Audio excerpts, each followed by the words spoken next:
Up to this point, we focused a lot on the fact that these are automatic, unconscious inference strategies and the limitations of our working memory capacity that, when interplayed with those native human reasoning and decision-making abilities, oftentimes result in missteps in inference and decision-making. And we looked at a number of different examples of that, primarily focusing on visual processing at this point.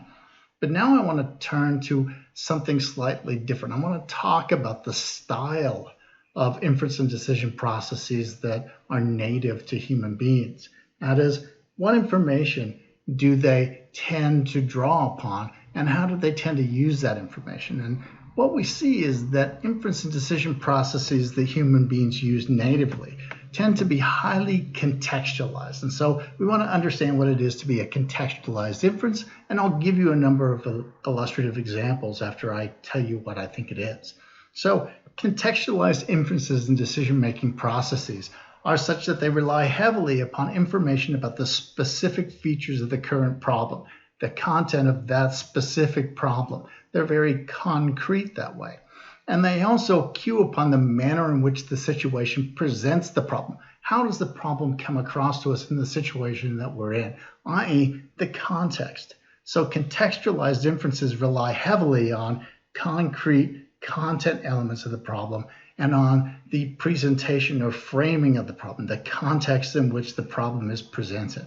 So let's take an example of this kind of contextualized inference process by looking at a video by Daniel Kahneman that illustrates this point. If you want to know how your mind works and the kinds of things that it does right and wrong, here is an example. Julie is a graduating senior in college. And I'll tell you one fact about Julie. She read fluently when she was 4. What is her GPA? And the interesting thing is that just about everybody will report that a GPA came to mind. Furthermore, we have a pretty good idea of what the GPA is. It's more than 3.2 and it's less than 3.9. It probably is around 3.7. So how did that number come to your mind? We know that. And it came to your mind in the following way. When you heard that Julie read fluently at age 4, that gave you an impression of how precocious and intelligent she is. You could say you know in what percentile she is on the distribution of intelligence. And what you did to get a GPA is very simple. You matched that percentile. So you gave her the same percentile of GPA that you had given her on the evidence. Now, that is such a natural way for the mind to work that you may wonder what's wrong with it. Well, a lot is wrong with it, because basically you know almost nothing about Julie. Just think about the possibilities. She might have been anorexic as an adolescent. She might have fallen with a bad crowd. She might have broken up very painfully with her boyfriend. Lots of things could have happened that would have prevented her from achieving, a high GPA at the university. You don't know those things. But your mind didn't stop on what you didn't know. It just made the best use possible of what you do know. So Kahneman's example is an illustration of what he calls the representativeness heuristic. Once you categorize Julie as being smart, then you import all the attributes that you associate with smartness to Julie. That is, if she's representative of smart people, then she must have the other properties that I know smart people to have had in the past. Now, this isn't a crazy inference strategy, but it can go awry. And it can go awry in cases like Kahneman points to. When you have very little information that's driving your categorization, you know nothing about all the different factors that could cause for variability in the properties that you attribute, but you attribute them anyway.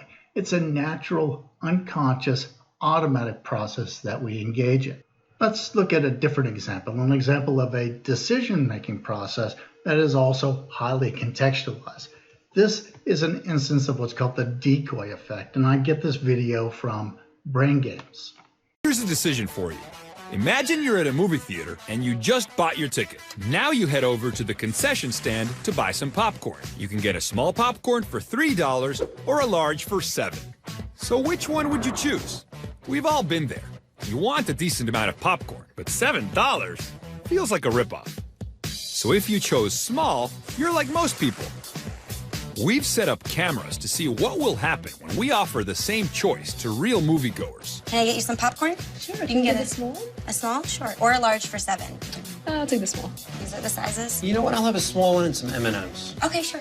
They have no idea we're running an experiment, and nearly everyone goes for the small. Excuse me. Sorry to bother you, but we're doing a little experiment. Do you think $7 is a lot of money for popcorn? Yeah. $7 was a little out of line for popcorn. But now, we're gonna see if we can influence your decision-making. Here's another decision for you. You can get the small for $3, a medium for $6.50, or you can get the large for $7. So, have you made your choice? Does the large look a bit more appealing now? We've made the same change at the movie theater and stepped back to see what happens. Do you think more people will buy a large? I'll take a medium sized popcorn, please. Sweetie, it's only 50 cents more for a large. Why don't we get a large? Okay, let's get a large. I think I'll take a large. Sure. Large? Okay. Definitely We'll have a large. large. All right. All we did was add a medium, and the large has become irresistible. Just a medium popcorn, please. You can get the large for 50 cents more. Okay, that'll work. Everyone is buying a large, so how do they explain it? The large looks like such a better value than the medium. Such a bargain. A bargain. But the deal, you still spent more money in the net total of the night. 50 cents, dude. But I probably can't eat more than the medium size anyway, but for some reason, just because it cost that, less than 10%, I just felt I needed to. I do think that I got a good deal with this. It was a great feeling, actually. So our video illustrates what's called the decoy effect, or asymmetric dominance, it's sometimes called. And the idea is pretty straightforward. That small and large popcorn are the same in both choices. But the way in which the choices are presented to you alters your preference structure just by the way in which you're presented choices. So in the first case, you've got two options, a small and a large, and they're relatively not comparable. So you either go for the small or you go for the large. But in the second choice, you've got a small, a large, and a medium. And now you have a means of comparison, right? Because the medium is in between in terms of size, but it is closer to the large in terms of cost. And now you make this calculation, as the woman did in the video. Oh, hey, that large popcorn, it's hardly any more than the medium popcorn. It's a better bargain. And you'll find that this happens all the time. People's choices are highly contextualized. That is, they're really driven by the content of their decision problem, their choice problem, and the context, the way in which that choice is presented to them. So when you go to the store, say, to buy a bottle of wine, you're presented with a bunch of choices. Those are the choices that you work within. You don't say to yourself, well, maybe I'll go to another store and look for a different bottle. And chances are what you'll do is you'll look at a particular kind of wine and you'll look at the range of prices. Maybe you'll focus in on a particular shelf that's close to eye level, for example, and you'll choose probably somewhere around the middle there. Or you might take other information into account. You might look and see there's a sign there that says some wine rating magazine that you've never heard of gives this high ratings. And you'll go, oh, well, no, high ratings. And you'll use that information. So the context, the presentation, both the number of choices and how those choices are presented to you, whether or not you can compare them, all of these things impacts your choices. And as a result, that native human decision-making process illustrates high contextualization.